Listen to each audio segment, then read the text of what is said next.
Bonjour, dans cette capsule, je vais vous parler du profil du chien. Un des dangers lorsqu'on lit du profil du chien, c'est d'être une victime potentielle de harcèlement. C'est vraiment typique du profil, sans être automatique évidemment. Par contre, toutes les personnes qui me consultent et vivent des enjeux de harcèlement sont du profil du chien. Si vous me suivez dans mes différentes capsules vidéo, que vous lisez mes différents articles ou même que vous ayez consulté mon site web, vous avez probablement vu qu'il y a plusieurs profils de résilience. En fait, il y en a 8. Et je vous invite à consulter l'ensemble de cette information qui est déjà à votre disposition pour les connaître tous. Mais dans cette capsule, je me concentre exclusivement sur le profil du chien. Un petit rappel cependant. Les profils sont basés sur 3 piliers de résilience. La relation à soi, la relation à l'autre et la relation à ses compétences.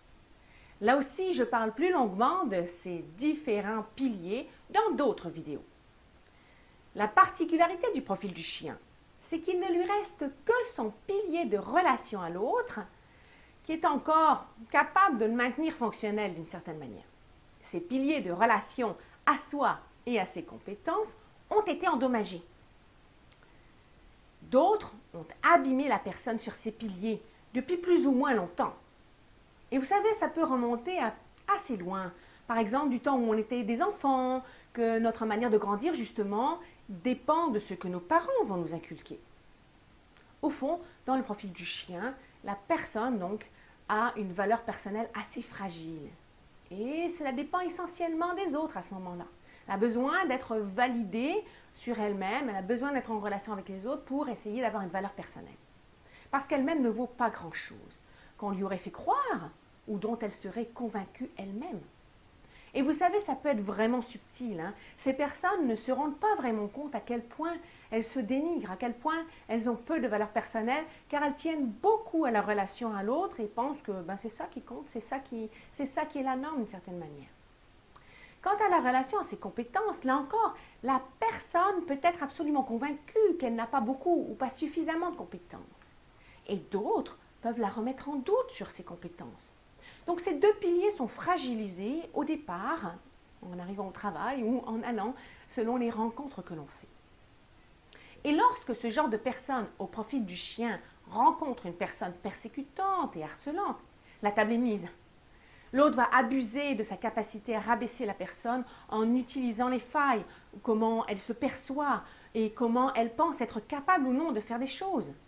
La personne au profil du chien, n'ayant plus que son pilier de relation à l'autre, va miser beaucoup dessus. Déjà qu'on a tendance à se comparer dans la vie, mais là, c'est encore plus important. Le rapport aux autres est crucial et la personne va tolérer, accepter et même parfois endosser les mauvais traitements des autres pourvu qu'elle garde la relation.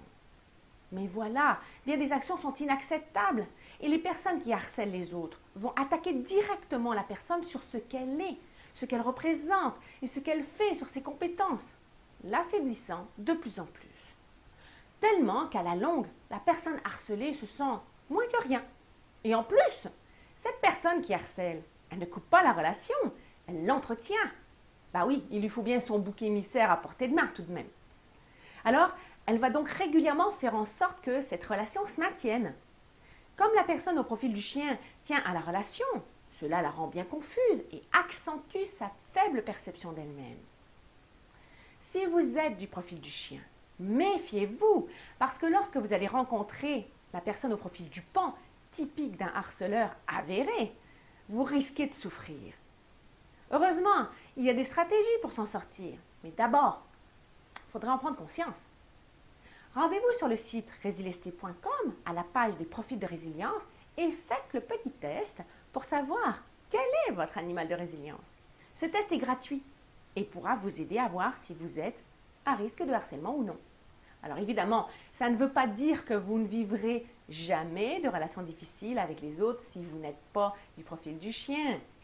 Mais votre intégrité ne sera pas affectée de la même manière que dans le cas du chien. Alors, profitez bien de ce test, il est gratuit, il est là pour vous. Et je vous dis évidemment à bientôt dans d'autres capsules concernant les différents profils concernant la résilience ou d'autres sujets connexes, bien entendu. À bientôt!